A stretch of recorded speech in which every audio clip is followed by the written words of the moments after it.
Meus caros irmãos, prosseguimos na leitura da carta de São Paulo aos Romanos e hoje São Paulo fala no regime da graça. Interessante a expressão. Então, não é porque nós estamos no regime da graça, ou seja, não é porque nós fomos alcançados pela graça de Deus que isso nos basta. Aí vemos como São Paulo também considera as obras, não é?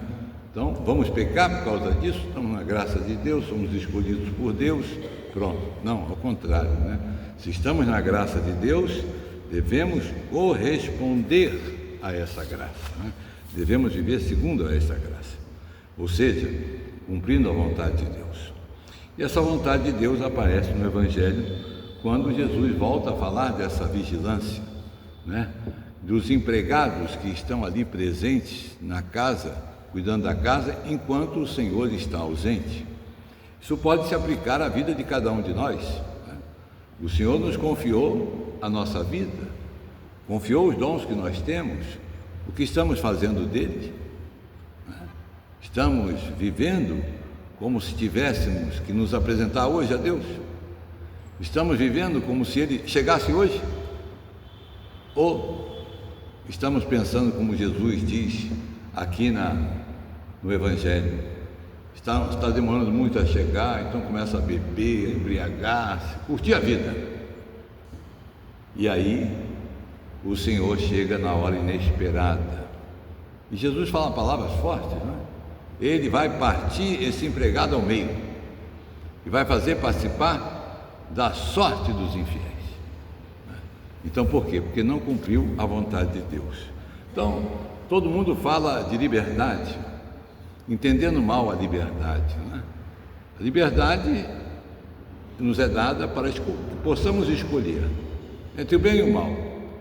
Escolhendo o bem e o mal, tenhamos mérito ou demérito. Está nas nossas mãos salvar a nossa vida ou deixá-la perder-se. Deus nos deu todas as condições para fazermos o melhor, para usarmos bem da nossa liberdade. E por isso o final deste trecho do Evangelho fala, né? Aquele empregado que, conhecendo a vontade do Senhor, não fez nada, será chicoteado muitas vezes. E aquele empregado que não conhecia a vontade do Senhor, será chicoteado poucas vezes, né? Onde é que vai dar essas chicotadas aí, né? Onde é que vai acontecer isso aí, né? Purgatório. Aqui está uma menção indireta do purgatório. É preciso saber ler a Bíblia. Não está, o purgatório não está na Bíblia, está em muitas passagens. Essa é uma delas, né? Então Jesus diz, por quê? A quem muito foi dado, muito será pedido. A quem muito foi confiado, muito mais será exigido, né? Então aqui nós temos uma matemática proporcional, né? Uma matemática que esse recebeu mais, então tem que fazer mais também. Esse recebeu pouco, muito bem, vamos ter um pouco mais de compreensão com ele, né? E esse receber mais é um dom que nós devíamos nos alegrar, né? Você recebeu o Evangelho, você recebeu a catequese, você recebeu a doutrina de Deus. Puxa, né? Que felicidade! Agora eu sei qual é o caminho que eu tenho que tomar. Então, mãos à obra, né? E falando de alguém que recebeu muito e soube fazer muito da sua vida, recordamos do santo que celebramos hoje, São João Paulo II. Por isso que eu estou de branco hoje, né? É uma memória facultativa. O que quer dizer isso? Pode celebrar ou não. Eu resolvi celebrar. Carol Wojtyla, né? Um grande papa, um grande sacerdote, um grande bispo, né? Um homem que sempre esteve com os jovens, né? Ele, ordenado sacerdote, né? Naquela Polônia, né? Onde teve que muitas vezes estudar às escondidas, o seminário perseguido, né? A invasão nazista, enfim, um período tremendo, né? Mas talvez seja isso, né? É como o ouro verdadeiro, né? Você joga ele na brasa, no cadinho, ele derrete, mas ele é puro. Ele não é bijuteria, né? Você jogou a bijuteria no cadinho, vai separar logo o latão do revestimento de prata ou ouro, né? Então foi formado assim. foi professor em faculdade de filosofia, não é? Foi muito ativo com os jovens, e no dia que o bispo, o arcebispo, chamou para arcebispo auxiliar, ele foi chamado ao expresso, ele vinha com a batina, né? E o tênis lá embaixo do pé, né? O bispo olhou aquilo, né? Era uma coisa engraçada, porque ele estava vindo de uma atividade que teve com os jovens, né? Então, gostava do ar livre, do esporte, de estar com os jovens, né? E vem então a eleição para o cardeal da Polônia, né? E aquele bispo tem que dar uma lista, um novo cardeal ia ser eleito, e aquele bispo tinha que dar uma lista. E ele dá 10 nomes, mas não coloca o nome de Carol Wojtyła. Não coloca. E o Partido Comunista, vendo isso, escolhe um fora da lista. Quem era? João Paulo II. Mas tem um homem do Partido Comunista que, pelo amor de Deus, não façam isso. Esse homem é muito perigoso.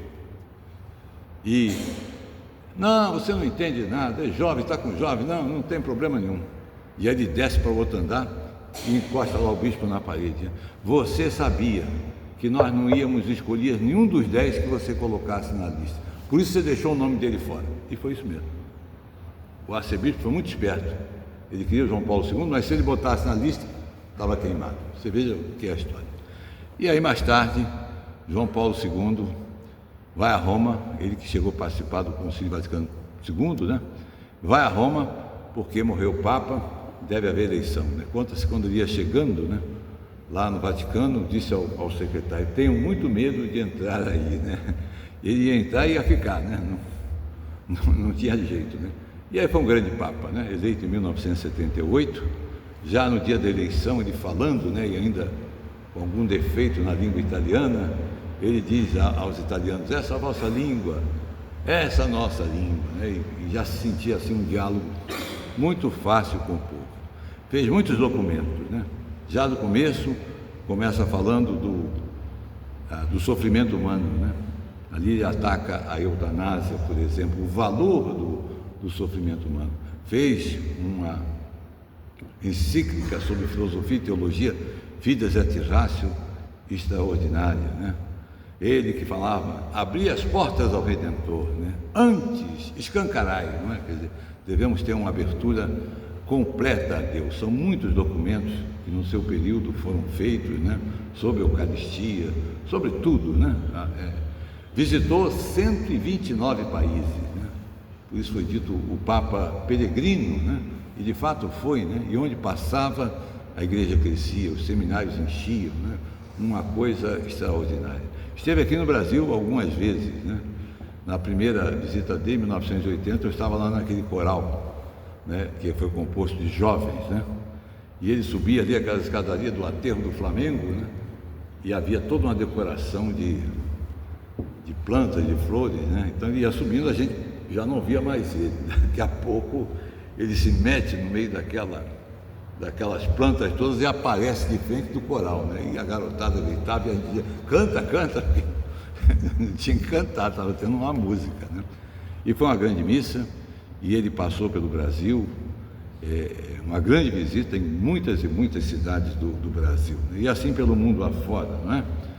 Estava em Roma também quando ele, aliás, tem passagem dele muito interessante, né? Sobre a oração, né? Ele no avião, já contei isso aqui, mas vale a pena recordar, não é?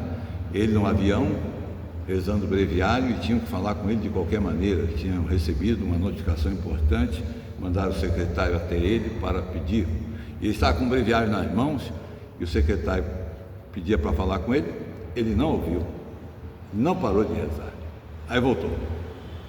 E os outros: você não entendeu? Nós temos que falar com ele, é um assunto urgente.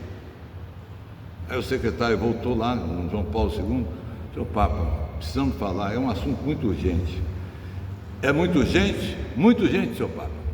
Então o Papa tem que rezar mais ainda. E continuou rezando. Então, você vê como a gente não tem tempo para oração, né? Ele tinha preocupações enormes, mas o tempo de Deus era o tempo de Deus, né? Então a gente tem que saber colocar Deus em primeiro lugar. Amar a Deus sobre todas as coisas também aparece nisso aí. faleceu, também estava em Roma nesse momento, e ele, então, foi uma grande missa, né? Até simbólico, né? Quando o livro, né? Um golpe de vento fecha o livro sozinho, né? Aí a gente vê ali estava se virando uma página da igreja. Então, é desses grandes aqui, né? Que há muito foi dado e muito ofereceu, né? Aqui se aplica a João Paulo II. Vamos pedir a intercessão dele pela igreja, pelo mundo de hoje, pelo Papa de hoje, né? O Pedro de hoje, que é o Papa Leão, para que a igreja continue firme, realizando a vontade de Deus. Seja louvado nosso Senhor Jesus Cristo.